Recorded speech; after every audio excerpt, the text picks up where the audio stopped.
अमित शाह का जुलूस निकलेगा अब और मोदी हटाए जाएंगे पीएम पद से।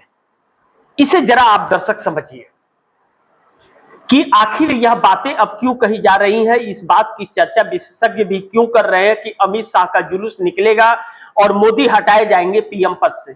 इसके कई सारे कारण हैं। आप दर्शक सोचिए, 20 जुलाई को जो छात्र संसद के गेट तक पहुंचे, इस देश के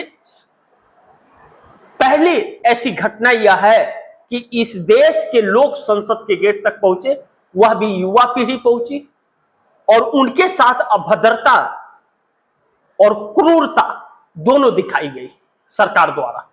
निहत्थे पर पैलेट गन और AK-47 तक चलाए गए और सरकार को पिछले दरवाजे से प्रधानमंत्री के देश को भागना पड़ा और उसके बाद से आज तक इस देश का होम मिनिस्टर और प्राइम मिनिस्टर अपना चेहरा सदन के अंदर नहीं दिखाया है, भाग फिर रहा है और पूरा विपक्ष एकजुट होकर के लगातार संसद के अंदर और संसद परिसर में इस सरकार के खिलाफ मोर्चा खुला हुआ है, प्रदर्शन कर रहा है। अब ऐसे में जब छात्र एकजुट हो गए हैं, जगह जगह आंदोलन शुरू है और छात्रों की गूंज गूंज रही है, तो नेताओं को डर लगने लगा है। यह छात्र अब बदलाव के लिए निकल पड़े हैं, जो 12 सालों में नहीं हुआ। इन छात्रों ने 7 दिनों के अंदर शिक्षा मंत्री धर्मेंद्र प्रधान का इस्तीफा ले लिया और अब सरकार बदलना, क्योंकि सरकार ने जो नौटंकी किया, प्रधानमंत्री ने जो बार बार रील बनाने की कोशिश की और प्रताड़ित करने की कोशिश की छात्रों को, उसके बावजूद, और जो वादा खिलाफी इस भारतीय जनता पार्टी का अभिन्न अंग रहा है, अब जब वही इन्हीं के वोटर इनसे दूर हो रहे हैं और वही इनके खिलाफ खड़े हैं, तो फिर अमित शाह का जुलूस भी निकलेगा और नरेंद्र मोदी प्रधानमंत्री पद से हटाए भी जाएंगे, क्योंकि जिन्होंने प्रधानमंत्री बनाया था वही प्रधानमंत्री को हटाना चाहते हैं। अब पहले प्रधानमंत्री मोदी हुए, जिसे ना तो समझ रहा, ना तो कोई सोच रही और ना तो कोई वैसी छवि रही, बस पाखंड और ताश के पत्तों का महल रहा, जो लोगों को समझ आया देर से आया।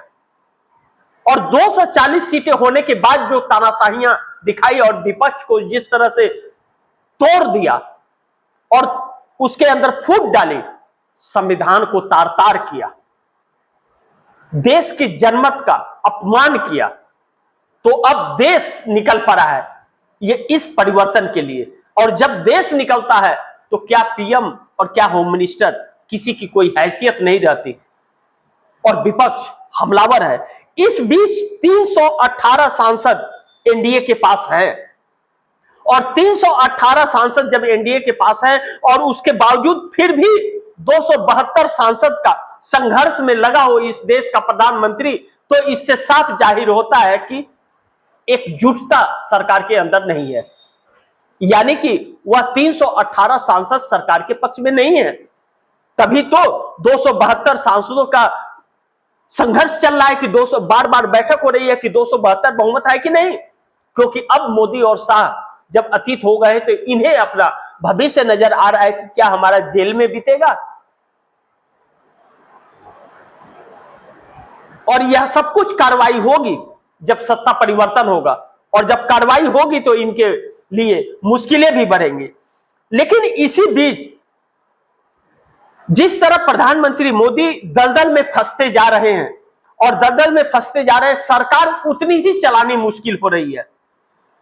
Delimitation, one nation one nation का एक सहारा यह ले रहे थे 362 2/3 बहुमत इकट्ठा करके, लेकिन उस पर छात्रों ने पानी फेर दिया कि क्यों आपको चाहिए डिलिमिटेशन।